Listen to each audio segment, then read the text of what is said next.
예, 우리 할렐루야 샬롬 하고 인사합니다. 할렐루야 샬롬 샬롬 샬롬 샬롬 샬롬 샬롬. 하나님 사랑합니다. 여러분 주 안에서 사랑합니다.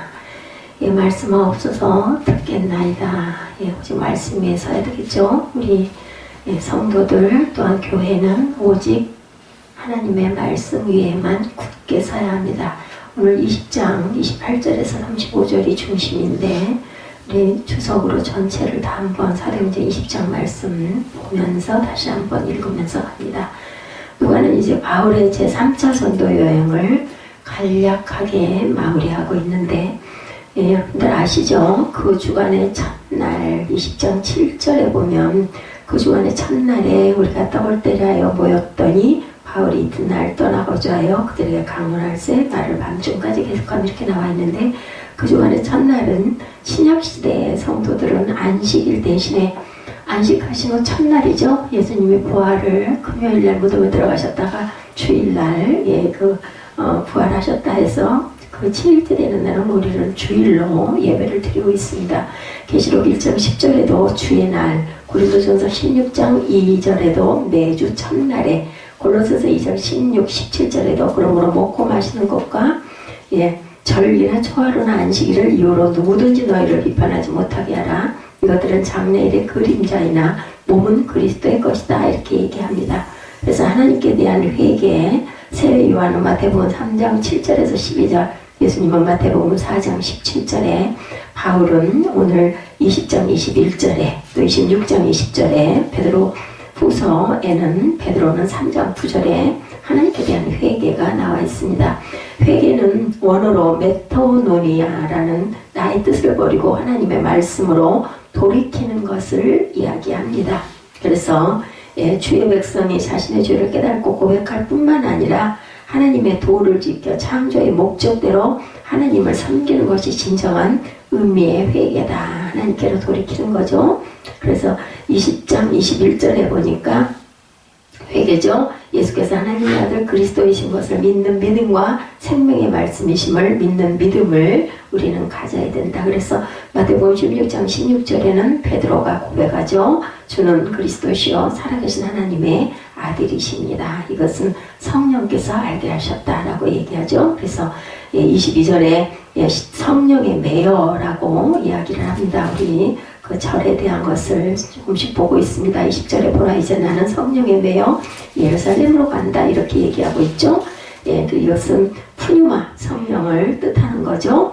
성령께서 사도 바울을 띠띠우고 예루살렘으로 이끌어 가셔서 고난의 길을 가게 하실 것이다 라는 이야기입니다. 그래서 요한복음 21장 18절에 내가 진실로 진실로 내게 이르노니 내가 젊어서는 스스로 띠띠고 원하는 곳으로 다녔거니와 늙어서는 내 팔을 벌리고 남이 내게 띠띠우고 원하지 아니하는 곳으로 데려가겠다. 이렇게 해서 베드로는 순교를 합니다. 그래서 예수님이 베드로에게 이제는 네가 원하지 않은 곳으로 너를 데리고 갈 것이다 라고 말씀을 하시고, 예수께 받은 사명에 대해서 오늘 24절에 바울은 뭐라고 얘기하고 있어요? 24절은 내가 달려갈 길과 주 예수께 받은 사명 곧 하나님의 은혜의 복음을 증언하는 일을 마치라 하면 나의 생명조차 조금도 귀한 것으로 여기지 않는다. 하나님의 은혜의 복음을 증거하는 것이 자신이 예수님께 받은 사명이라고 바울은 고백합니다. 그리고 28절에 하나님이 자기 피로 사신 교회다 라고 나타나 있죠. 그래서 마태복음 16장 18절에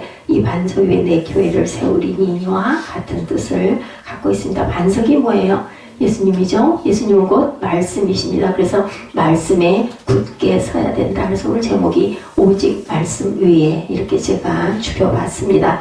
그리고 사나운 이리가 들어와서 29절에 말씀하고 있습니다.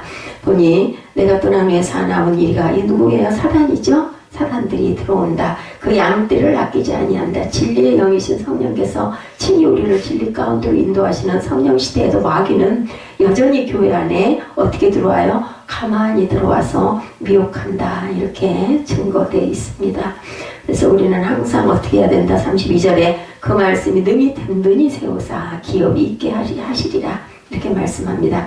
하나님의 말씀을 믿는 자들을 천국으로 이끄는 생명이라는 뜻이죠. 마태복음 7장 24절에서 27절에 누구든지 나의 이 말을 듣고 행하는 자는 비가 내리고 창수가 나고 바람이 불어 그 집에 부딪히되 무너지지 아니하나니 이는 주추를 어디에 반석에 놓은 까닭이다. 반석은 말씀입니다. 고린도전서 1장 17절에서 21절에 십자가의 도가 멸망하는 자에게는 미련한 것이요 구원을 받는 우리에게는 하나님의 능력이다. 이것도 십자가의 도는 뭐예요? 말씀입니다. 그렇죠? 예, 그리고 또한 고린도전서 10장 1, 2절에도 너희에게서 난 복음이 너희에게 알게 하노니 만일 내가 전한 그 말을 굳게 지키고 헛되이 믿지 아니하였으면 그로 말미암아 무엇을 받는다? 구원을 받으리라. 우리가 말씀이 우리를 구원하신다. 말씀이 우리를 어떻게 해요? 끌고 가신다라는 거죠. 내가 말씀을 끌고 가는 게 아니라 하나님이 우리를 말씀으로 끌고 갑니다. 로마서 1장 15, 16절에도 복음은 모든 믿는 자에게 구원을 주시는 하나님의 능력이 된다. 디모데후서 3장 15절에서 17절에도 성경은 능히 너로 하여금 그리스도 예수 안에 있는 믿음으로 말미암아 구원에 이르는 지혜가 있게 하느니라. 모든 성경은 하나님의 사람으로 온전하게 하며 모든 선한 일을 행할 능력을 갖추게 한다. 이렇게 나타나 있습니다. 그래서 우리는 율법의 모든 말씀을 지켜서 행해야 된다. 왜냐하면 그것은 우리의 생명이기 때문이다. 신명기 32장 46, 7절에도 증거합니다. 그 외에도 요한복음 6장 68절의 영생의 말씀, 사도행전 7장 38절의 살아있는 말씀, 생명에도 사도행전 13장 26절에도 구원의 말씀, 에베소서 1장 13절에도 구원의 복음, 빌립보서 2장 12절에서 16절에 또한 생명의 말씀이다. 이렇게 나타나 있습니다. 그래서 말씀은 곧 예수 그리스도, 예수 그리스도는 곧 우리의 생명. 그래서 우리가 말씀의 도를 온전히 지키고 갈 때 우리의 생명은 영생에 들어가고 구원을 이룰 수 있다는 것이 사도행전 20장 수석 내용 전체에 나와 있는 9절에 강조점을 한번 봤습니다. 누가는 바울의 제3차 전도 여행을 마무리하죠. 바울은 에베소에서의 오랜 사역을 2년 반 정도를 마치고 마게도냐로 떠났다. 1절입니다. 이곳뿐만 아니라 바울은 여러 지역을 다니며 복음을 전했죠. 소아시아 전체를 다녔습니다. 그는 고린도에 또한 석 달을 머물면서 무엇을? 로마서를 집필합니다. 드로아와 밀라도에서의 설교는 바울의 전도자로서의 마음 자세를 오늘 엿볼 수가 있는데 그 내용이 오늘 본문에 나타나 있죠. 그래서 바울이 에베소에서 이제 작별을 하는 게 1절에 여러 가지의 목적을 가지고 이제 거기서 어디로? 마게도냐로 떠났다. 그렇지만 마게도냐에서의 바울의 모습은 뭐예요? 영광이 아닌 고난의 연속이었다. 아니 오죽이나 하면 예수님이 베드로에게 네가 젊어서는 네 마음대로 네가 하고 싶은 대로 띠띠고 다녔지만 이제 네가 나이가 늙으면 네가 원하지 않는 곳으로 띠띠우고 다닐 것이다. 십자가에 못 박혀 돌아갈 것을 얘기하죠. 그래서 우리가 세상에서 생각할 때는 기쁘고 즐겁고 좋고 뭔가 막 주고 받고 이런 것들이 영광일 것 같은데 예수님이 십자가 도에서 말씀하는 영광은 고난입니다. 고난의 길을 통과해야 너에게 영원한 영광이 있다라는 겁니다. 그래요. 그래서 깊이 생각해 보니까 우리가 세상 사는 거 잠깐 6, 70년, 7, 80년인데 그동안에 몇십 년 동안 고난을 받고 천국 가서 우리가 영원히 산다면 그게 훨씬 남는 장사겠구나 그 생각이 들어요. 근데 사람들은 살아있는 땅에서의 생활이 눈에 보이니까 거기서 아등바등 연연하는 거죠. 육체적인 어려움과 안팎으로 당하는 많은 환난과 다툼으로 인해서 두려움을 겪는 부분이 바울에게도 3절에 보니까 나타나 있습니다. 거기 석 달 동안 있다가 배 타고 수리하러 가고자 할 그때에 유다인들이 자기를 해하려고 공모함으로 어디로 도망가요? 마게도냐를 거쳐 돌아가기로 작정을 합니다. 그래서 4절에 아시아까지 함께 가는 자는 베레아 사람 브로의 아들 소가도와 데살로니가 사람 아리스타고와 세군도와 더베 사람 가이오 및 디모데와 여기서 디모데가 나오죠.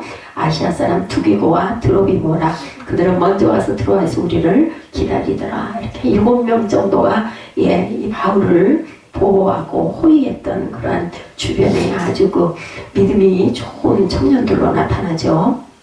그래서 디모데도 굉장히 젊죠. 그리고 드로아도 누구의 두기고도 젊습니다. 드로비모도 젊은 사람들, 젊은 청년들이 바울 주변에는 이렇게 있었습니다. 그래서 바울은 마게도냐로 가기 전에 드로아에서 디도를 만나 고린도 교회 소식을 듣기를 갈망하죠. 그러나 바울은 드로아에서 디도를 만나지 못하고 계속 여행해서 마게도니아에서 디도를 만나 고린도 교회에 소식을 듣게 되는 게 제가 읽어드리는 4절, 5절. 그들은 먼저 가서 드로아에서 우리를 기다려서 만났다. 고린도 교회는 바울이 염려한 대로 많은 문제로 어려움을 겪고 있었어요. 어떤 도시였어요? 우상을 숭배하는 아주 뭐라고 할까, 문란한 도시였었죠. 그래서 바울은 고린도 후서를 써서 디도 편으로 보냅니다.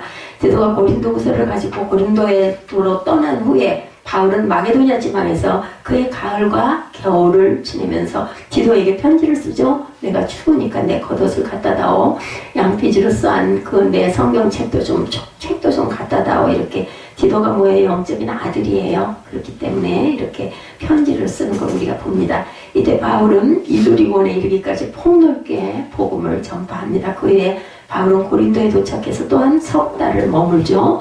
바울은 고린도에서 머물면서 아까도 제가 미리 말씀드렸지만 로마서를 썼습니다. 로마서는 바울의 장래 계획에 대한 약간의 자료를 제공하고 있는데, 오랫동안 로마에서 복음 전하기를 바울은 갈망해 왔기 때문이기도 해요. 그런 동안 서원하러 가는 그의 장기적인 복음 전도 계획의 전진 기지로 로마를 사용하기로 합니다. 그래서 참 바울은 지리적인 부분에도 굉장히 지혜가 있었다. 아주 요충지대들만 뚫고 다니면서 전도를 하죠. 그래서 연결해가는 아주 그러한 대단한 능력을 가진 그러한 사람입니다. 그동안에 그 계획이 그런데도 성취되지 못하고 막혀 있었죠. 바울이 고난을 당합니다. 디모데후서 3장 11절에 박해를 받은가 고난과 또한 안디옥과 이고니온과 루스드라에서 당한 일과 어떠한 박해를 받은 것을 내가 과연 보고 알았거니와 주께서 이 모든 것 가운데서 나를 건지셨느니라. 이런 고난 속에서, 그렇지 않아요 여러분들? 박해와 고난을 받아야 하나님이 나를 보호하셨는지 건져주셨는지 그걸 깨닫게 되지, 매일매일이 똑같은 일상으로 살아간다면 우리가 그걸 깨달을 수가 없어요. 고난이 있어야 그 다음에 정말 죽을 것 같은 힘든 시간을 지나고 나서 나중에 돌아보면 하나님이 이래서 이런 일들을 이렇게 하셨고, 그래도 그보다 좋은 것으로 내가 가장 생각지도 못한 좋은 것으로 이렇게 결과를 이렇게 근데 제가 이번 그 일을 경험해서 봐도요, 하나님 직선으로 이렇게 끌고 가시는 게 이렇게 돌아서 굽이굽이 고개를 돌아가지고 결국은 아주 가장 합력한 선으로 어떤 일을 이루어 주신다는 걸 제가 느꼈습니다. 더 일찌감치 그 공부를 좀 했더랐으면, 그 특수고등학교 애들에 대한 공부를 좀 폭넓게 했었으면은 아마 그렇게 당황하지 않았을 건데, 미리 기도가 부족했구나 하는 생각을 했습니다. 결국은 뭐냐면, 문제는 항상 나에게 있다. 내가 부족한 것에 있죠. 두 번째, 유대인들의 음모가 있었어요. 박해 속에. 애당초 바울의 계획은 분명히 갱그레아 항구에서 배를 타고 유대로 향하는 것이었는데, 바울의 생명을 노리는 유대인들의 음모를 알고 그와 누가는 이 항로를 취소하고 다른 항구에서 항해하기로 결정을 합니다. 그래서 저처럼 지도를 모르고 지리를 모르는 사람은 딱 잡아먹히기에 딱 알맞게 생겼어요. 그러는 사이에 그 동료들은 갱그레아에서 드로아를 향해 출항해서 거기에서 그를 또한 기다립니다. 중간에 드로아를 향해서. 그 음모의 원인은 뭐였을까? 마태복음 27장 18절에 보면, 이는 그들의 시기로 예수를 넘겨준 줄 알미러라. 유대인들이 왜 이렇게 미워했다고요? 예수님을 시기해서 이렇게 해서 예수를 결국은 십자가에 못까지 박습니다. 누구와 같아요? 제가 생각해 보니까 가인과 아벨의 관계와 같아요. 유대인들이 예수님이 하나님의 아들이라고 하니까 그걸 그 인기를 못마땅해 하는 부분이 굉장히 많았다. 그래서 우리는 정말 누구를 미워하거나 누구를 시기하거나 이 부분이 정말 악한 거구나 하는 생각을 했습니다. 바울의 동행인들에 대해서 4절에서 5절 제가 아까 읽어드렸죠. 바울과 함께 동행했던 사람들은 7사람으로 나타나 있습니다. 이들은 여러 교회의 대표들로서 바울이 늘 관심을 두었던 예루살렘의 성도들을 위한 헌금을 운반했던 사람들로 나타나 있습니다. 바울의 동행에서 3사람은 마게도니아에서 왔고, 소바더, 아리스타고, 세군도, 넷은 소아미아에서 왔습니다. 가이오, 두기고, 디모데, 드로비모 4사람이죠. 그래서 이들은 바울과 드로아에서 만나기로 하고 그것을 도착해서 기다리고 있었다. 5절에 보면 증거합니다. 바울과 누가는 육로로 북쪽을 향해 어디까지? 빌립보까지 갑니다. 그리고 거기에서 드로아로 가는 배를 탔습니다. 저 신학교 다닐 때 이 지도를 그냥 아주 정말 지겨울 정도로 열심히 반복을 했어요. 근데도 지금도 이걸 들으면 이제 이름은 읽는데 아직도 그 지도가 머릿속에서 막 이렇게 해서 이렇게 가지 이게 보이질 않습니다. 그래서 이렇게 열심히 이렇게 교수님들이 강의를 하신 것 같아요.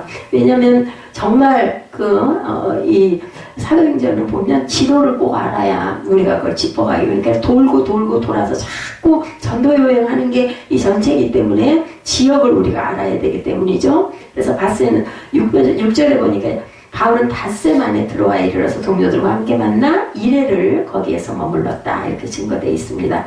소시바더에 대한 그 사람의 내용 도움말이 로마서 16장 21절에 나타나 있어요. 나의 동역자 디모데와 나의 친척 누기오와 야손과 소시바더가 너에게 문안하느니라. 그게 함께 같이 동역을 한 거죠.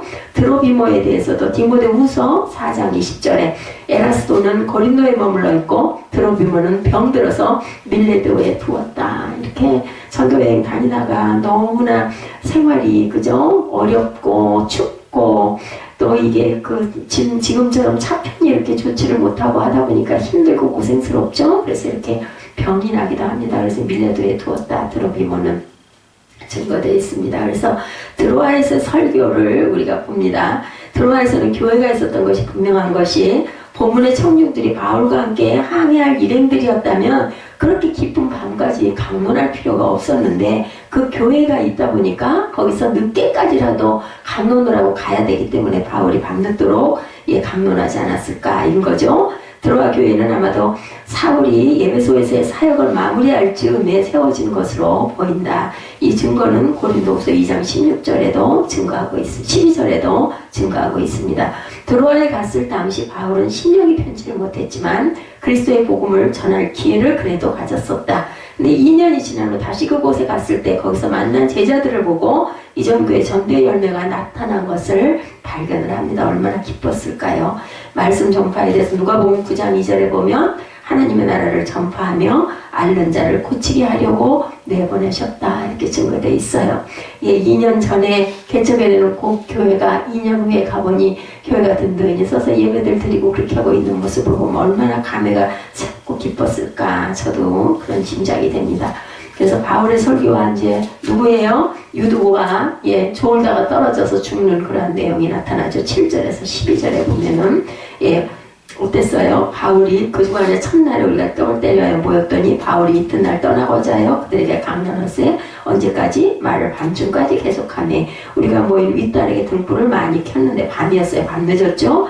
유도라는 청년이 창에 걸터 앉아있다가 깊이 죽더니 바울이 강론하기를 더 오래 하네. 졸음을 이기지 못해서 3층에서 떨어지기를 일으켜보니 그만 죽어버렸어요. 그러니까 그 강론은 듣기는 들어야 되겠는데 밤 늦게까지 하다 보니까 낮에는 뭐 했겠어요? 일했겠죠. 그러다 보니 너무 피곤하니까 그냥 피곤에 지쳐가지고 끄덕끄덕 졸다가 그만 거기서 떨어져가지고 그 난간에서 떨어져서 죽었어요. 큰일 났죠. 10절에 바울이 내려가 그 위에 엎드려 그 몸을 안고 말하되 떠들지 말라 생명이 그에게 있다 하고 올라가 떡을 떼어 먹고 오랫동안 곧날이 새기까지 이야기하고 떠나니라. 사람들이 살아난 청년을 데리고 가서 적지 않게 위로를 받았더라. 가서 딱 위에 누웠다가 그리고는 생명이 아직 있다 하고는 실컷 바울은 떡 떼먹고 그러다가 갔어요. 그죠? 떠났어요. 그랬는데 청년이 살아났다라는 거죠. 이렇게 기적을 일으키냐 할 말은 없는 거예요.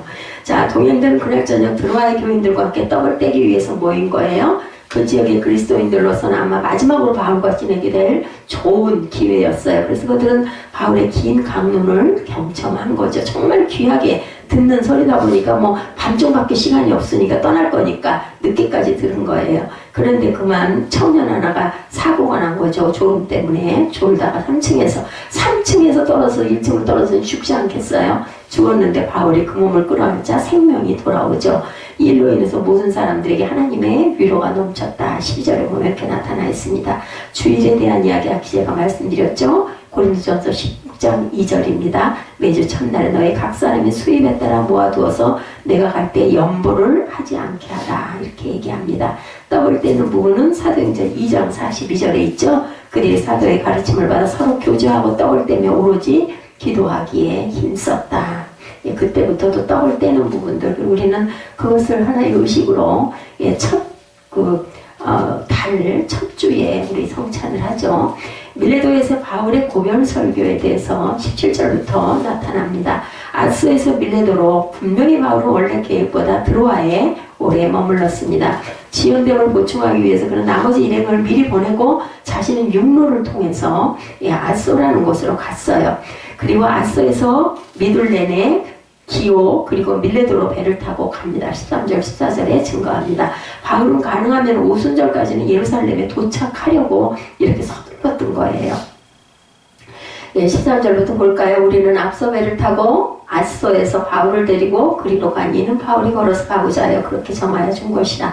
너무나 늦으니까 사람들 앞서서 보냈죠. 바울이 아소에서 우리를 만나니 우리가 배에 태우고 미들렌으로 가서 거기서 떠나 이튿날 기호 앞에 오고 그 이튿날 시모에 들리고 또 그 다음날 밀레도에 이르니라. 사모에 들리고 16절에 바울이 아시아에서 지체하지 않기 위하여 에베소를 지나 배 타고 가기로 작정하였으니 이는 될 수 있는 대로 오순절 안에 예루살렘에 이르려고 급히 가미르라. 바울이 밀레도에서 사람을 에베소로 보내어 교회 장로들을 청하죠. 오매 그들에게 말하되 아시아에 들어온 첫날부터 지금까지 내가 항상 여러분 가운데서 어떻게 행하는지 여러분도 아는 바니 곧 모든 겸손과 눈물이며 유대인의 관계로 말미암아 당한 시험을 참고 주를 섬긴 것과 유익한 것은 무엇이든지 공중 앞에서나 각 집에서나 거리낌 없이 여러분에게 전하여 가르치고 유대인과 헬라인들에게 하나님께 대한 회개와 우리 주 예수 그리스도에 대한 믿음을 증언한 것이라. 나는 이렇게 정말 너무나 고난을 많이 당하고 겸손과 눈물로 그 유대인의 관계를 내가 극복하면서 여기까지 왔다라는 그런 내용을 얘기하는 거죠.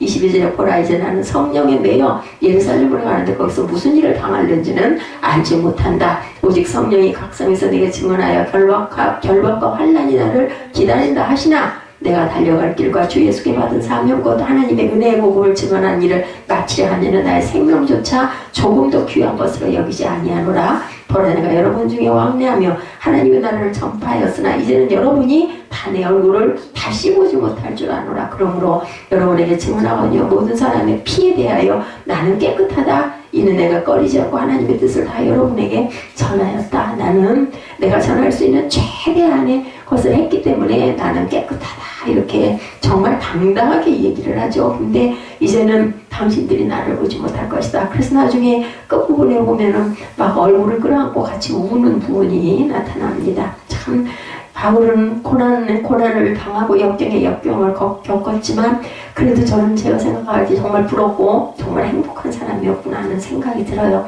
어떻게 그 장로들이 이 바울을 안고 입을 맞추고 끌어안고 그렇게 그 작별을 서러워할까? 그죠? 그만큼 고난, 어떻게 사람으로서는 할 수 없을 만큼 자신의 그냥 온 생명 자체를 다 바쳐서 끊임없이 전도를 했기 때문입니다. 그래서 에베소를 거치 않고 밀레도로 이르죠. 그 사람을 보내 에베소 교회 장로들을 거기서 오게 한 부분은 우리 읽어봤습니다. 오순절에 대해서 민수기 28장 26절에 증거합니다. 77절 처음 익은 열매를 드리는 날에 너희가 야훼께 새 소재를 드릴 그때에는 성회로 모일 것이요 아무 일도 하지 말 것이며 장로들에 대해서는 디모데전서 4장 14절에 내 속에 있는 은사 곧 장로의 회에서 안수받을 때에 예언을 통하여 받은 것을 가볍게 여기지 말라. 장로도 안수할 때 예언을 통해서 안수를 받는 거라는 거죠. 밀레도에서의 바울에 대해서 18절부터 증거되어 있죠. 바울의 전가를 받은 에베소 교회 장로들은 바울을 보고 싶은 간절한 일념으로 밀레도로 달려옵니다. 바울은 그들에게 목회에 필요한 권고를 아까 제가 읽은 내용들이죠. 나는 이렇게까지 열심히 너희들에게 이제 내가 다 하고 이제 돌아간다 이렇게 이야기를 합니다. 바울의 설교 처음 부분은 바울이 에베소에서의 자기 생활을 회고하는 내용이 21절에 나타나 있었죠. 그가 에베소에서 얼마나 혼심을 다해 사역했는지를 말하고 있습니다. 이제 하나님의 말씀에 대한 순종의 책임은 바울에게는 그 메시지를 들은 사람들에게 있다. 이제 나는 너희에게 이만큼 전하고 가니까 나는 못 볼 거지만 너희들 잘해라 이런 얘기예요. 바울 또한 자기가 가려고 하는 예루살렘에 환난이 나를 기다리고 있을 것이라고 22절에 얘기하죠. 그렇지만 친구들의 간곡한 만류에도 불구하고 주께서 주신 사명을 마치려 하면은 내가 내 생명도 아깝지 않다 하고 결단합니다. 23절에서 27절 우리가 읽었습니다. 바울은 장로들의 글을 본받아 계속 교회를 돌보는 일을 해야 함을 권고하는 부분이 오늘 본문 28절에서 35절까지의 내용입니다. 바울은 장차 교회 밖에서 원수들의 공격과 교회 안에서 거짓 교사들의 해악이 있을 것이다. 29절에서 30절에 보면 나타나죠. 내가 떠난 후에 사나운 이리가 여러분에게 들어와 그 양떼를 아끼지 아니하며 또한 여러분 중에서 제자들을 끌어 자기를 따르게 하려고 어그러진 말을 하는 사람이 일어날 줄 내가 아노라. 이게 뭐 이단이죠. 그러므로 여러분이 일깨어 내가 3년이나 밤낮 쉬지 않고 눈물로 각 사람을 훈계했던 것을 너희들 기억해라. 지금 내가 여러분을 주와 및 그네의 말씀에 부탁하노니 그 말씀이 여러분을 든든히 세우사 거룩하게 하심을 입은 모든 자 가운데 기업이 있게 할 것이다. 주의 말씀이 너희를 이끌고 갈 것이다 라는 얘기예요. 내가 아무의 은이나 금이나 의복을 탐하지 아니하였고 여러분이 아는 바와 같이 손으로 나와 내 동행들이 쓰는 것을 내가 충당했고 범사에 여러분에게 모범을 보여준 것과 같이 수고하여 약한 사람들을 돕고 주 예수께서 친히 말씀하신 바 주는 것이 받는 것보다 복이 있다 하심을 기억하여야 할지니라. 이 말을 한 후에 무릎을 꿇고 모든 사람들과 함께 기도하니 다 크게 울며 바울의 목을 안고 입을 맞추고 다시 그 얼굴을 보지 못하리라 한 말로 말미암아 더욱 근심하고 폐해까지 그를 전송하니라. 오늘 20장 내용이 너무너무 아름다운 그죠? 그 결멸의 내용입니다. 그래서 사명을 전수해주죠. 디모데전서 5장 21절에도 하나님과 그리스도 예수와 택하심을 받은 천사들 앞에서 내가 엄히 명하노니 너는 편견이 없이 이것들을 지켜 아무 일도 불공평하게 하지 말며 아무에게나 경솔히 안수하지 말고 다른 사람의 죄에 간섭하지 말며 내 자신을 지켜 정결하게 하라. 디모데전서 5장 21, 2절에도 바울이 이렇게 전합니다. 디모데에게.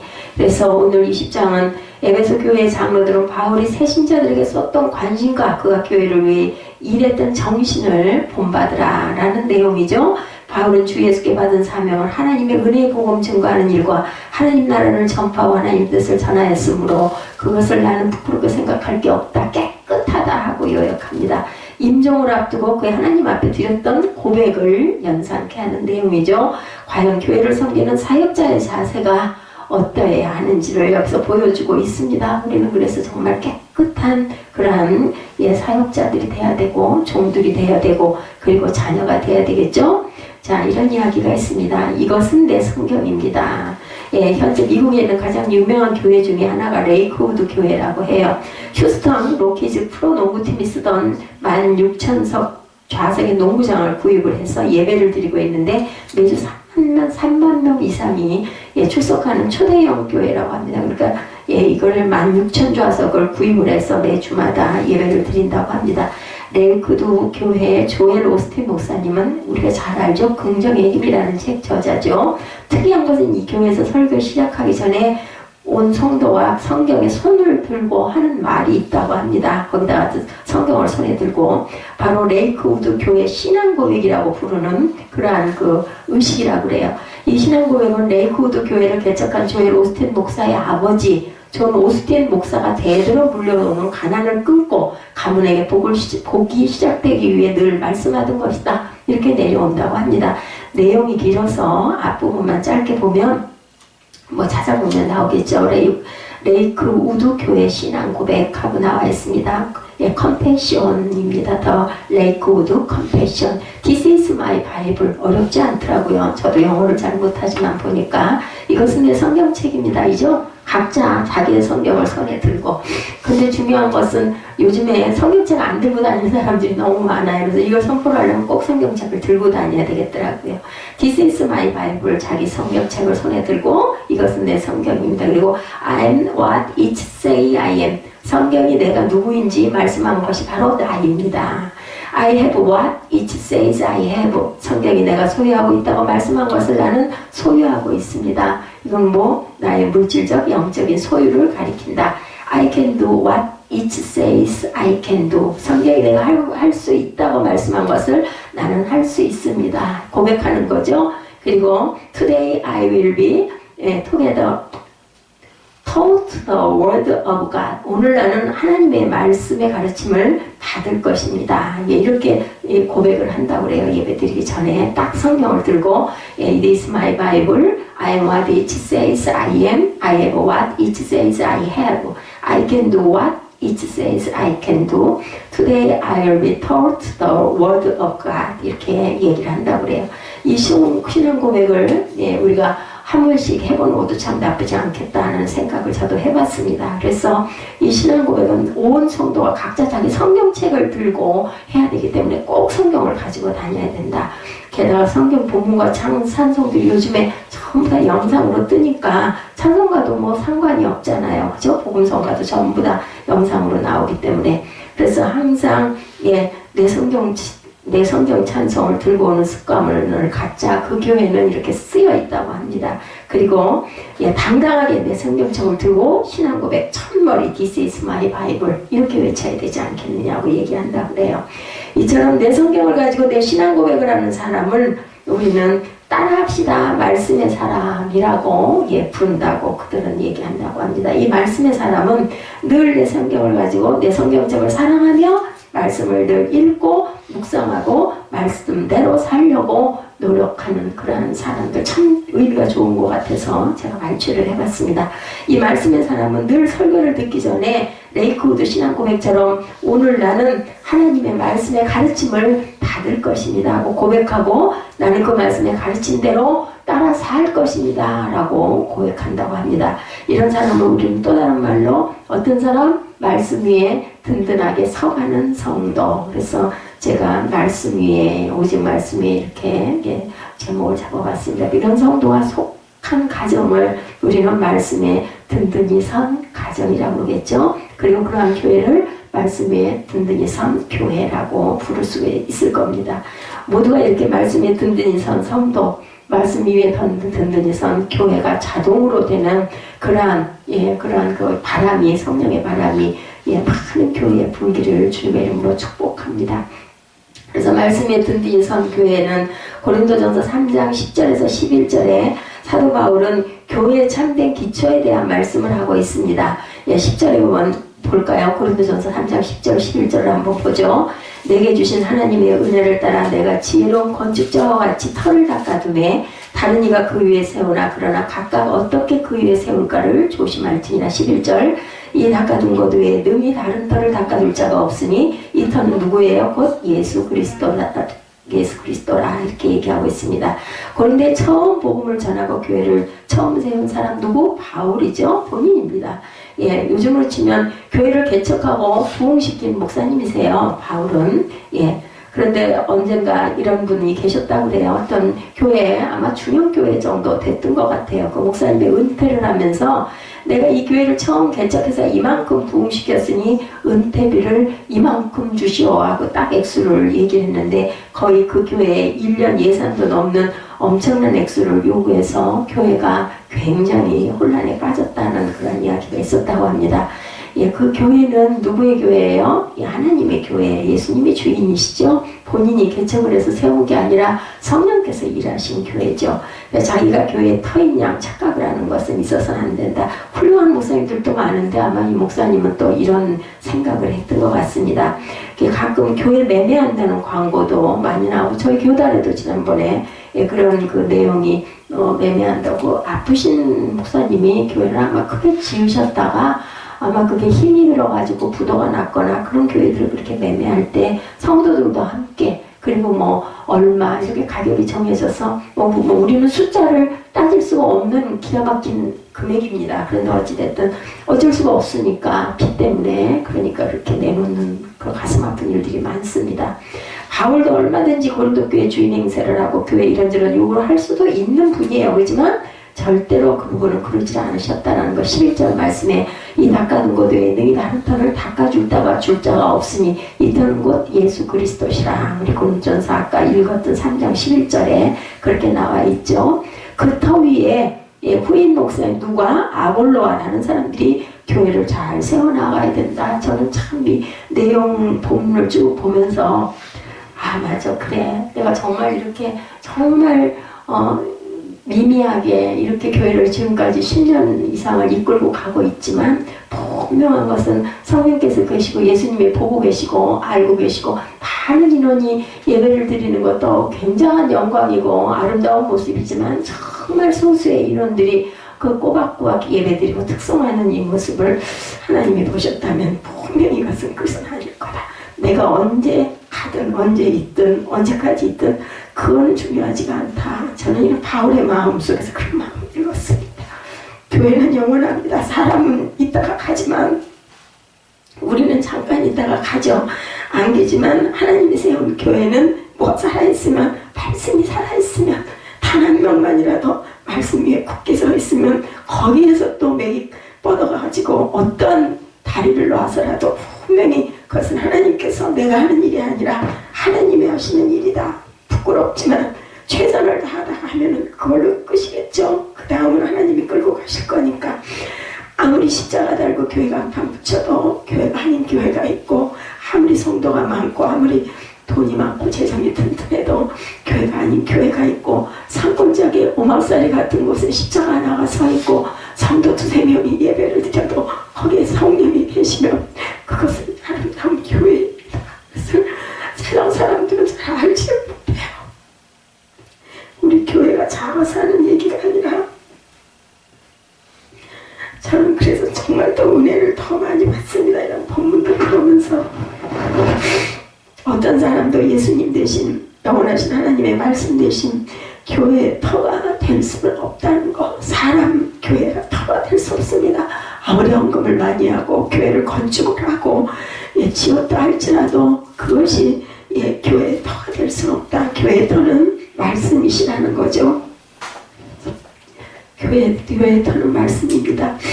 어느 교회 뭐 특정한 장로가 아니면 설립자가 그들이 교회가 터가 될 수는 없다. 왜 반드시 교회 기초는 하나님의 말씀이어야 할까? 뭐 말할 필요도 없긴 하지만 하나님의 말씀만이 참된 진리고, 그리고 변하지 않는 영원한 불변의 말씀이기 때문이죠. 마태복음 7장에서 예수님은 산상수훈의 말씀을 마치면서 한 비유를 들려주시죠.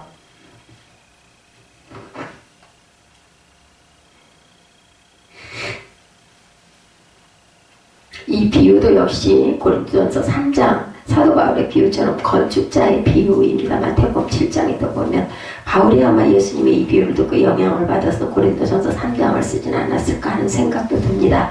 마태복음 7장 24절에서 27절까지 우리 한번 찾아서 읽어볼까요?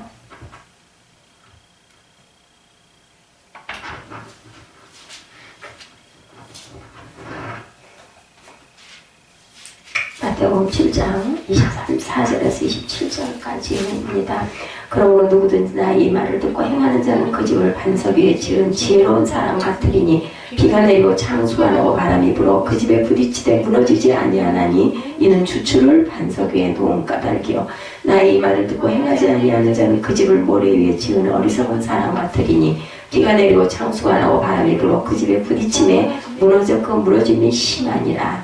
고린도전서 3장 10절 11절 말씀 아까 우리 읽었죠? 고린도전서 3장 10절 11절 내게 주신 하나님의 은혜를 따라 내가 지혜로운 건축자와 같이 터를 닦아두매 다른 이가 그 위에 세우나 그러나 각각 어떻게 그 위에 세울까를 조심할지니라. 이 닦아둔 것 외에 능히 다른 터를 닦아둘 자가 없으니 이 터는 곧 예수 그리스도시라. 예수 그리스도 대신이 될 수 있는 터는 어디에도 없습니다. 그리고 예수 그리스도가 곧 말씀이죠. 이 비유처럼 지혜로운 건축자는 집을 반석 위에 짓죠. 우리 뭐 세상에서 건물을 짓는 그런 건축주들도 그 밑에 그 공글이라고 하죠. 그것을 굉장히 튼튼하게 하는 것을 저희가 봅니다. 반석, 커다란 바위 위에 집을 지으려면 시간도 오래 걸리고 돈도 많이 들지만 어떤 풍파가 닥쳐 홍수가 나도 집을 끄떡 수 있도록 견고하게 만들어야 되겠죠.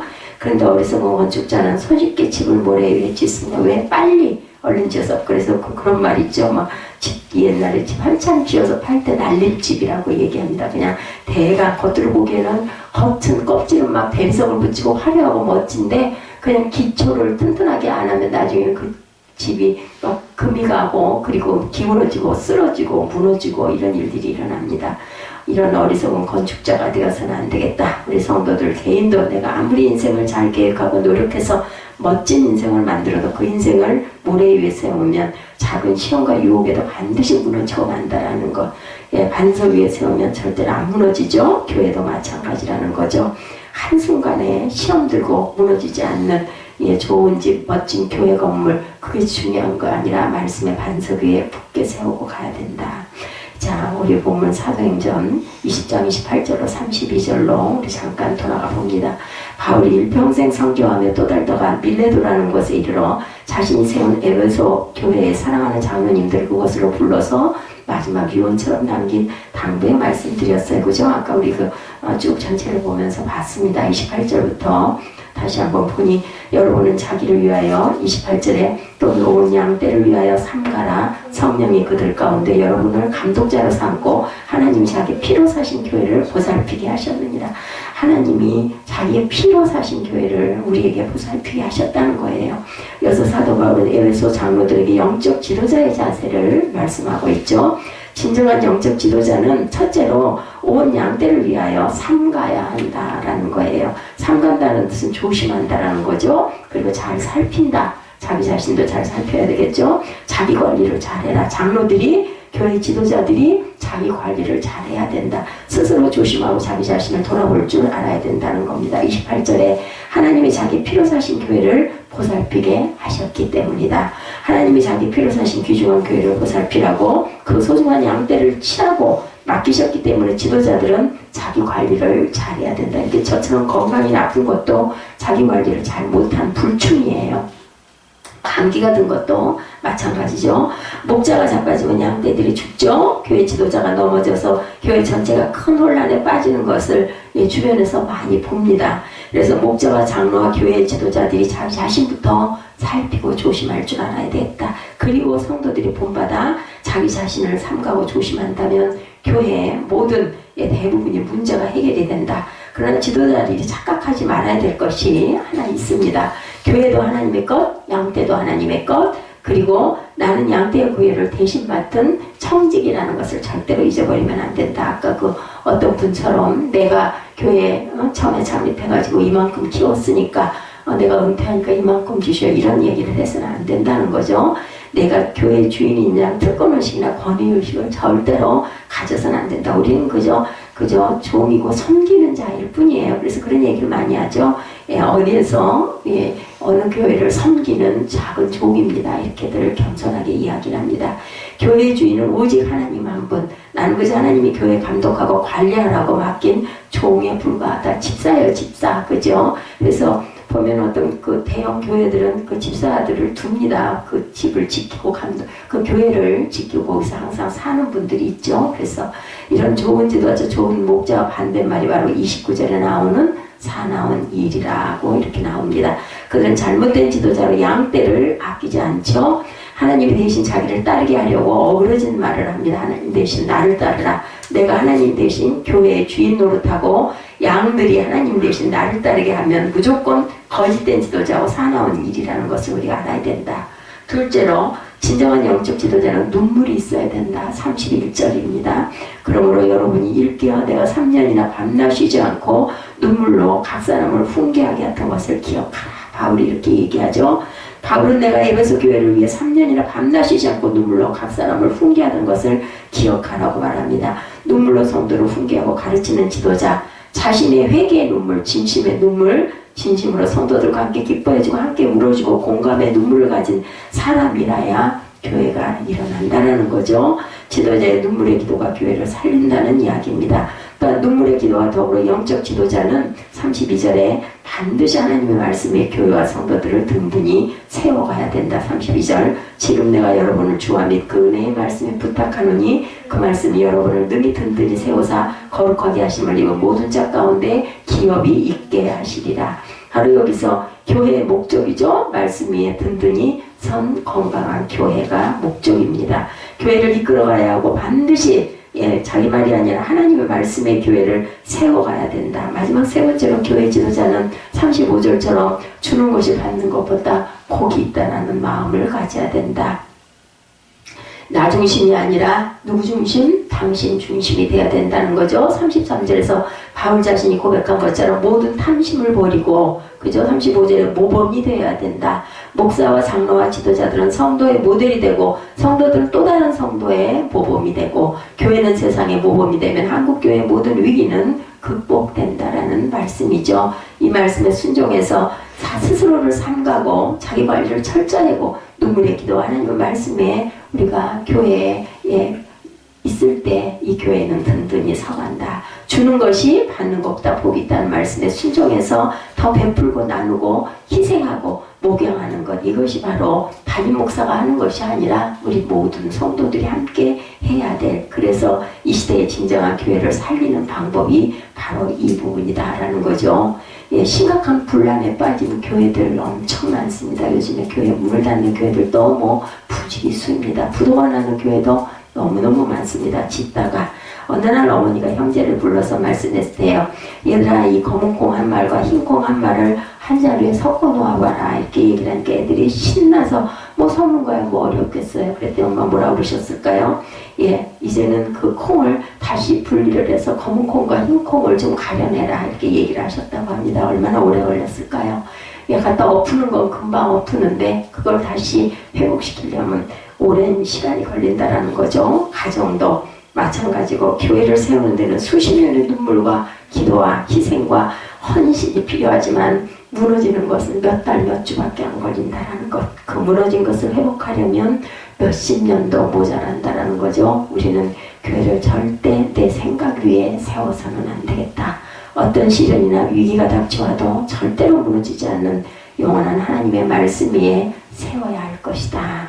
저와 여러분 모두가 하나님의 내 삶과 내 가정 그리고 사랑하는 조국 대한민국 그리고 우리 교회를 지켜주실 것을 굳게 믿고 믿음의 반석 위에 굳건하게 서서 말씀 위에 서서 하나님의 나라를 지키고 가는 십자가 군병들 되시기를 주님의 이름으로 축복합니다. 우리 결단 찬양하시고 축도로 예배를 마치도록 하죠.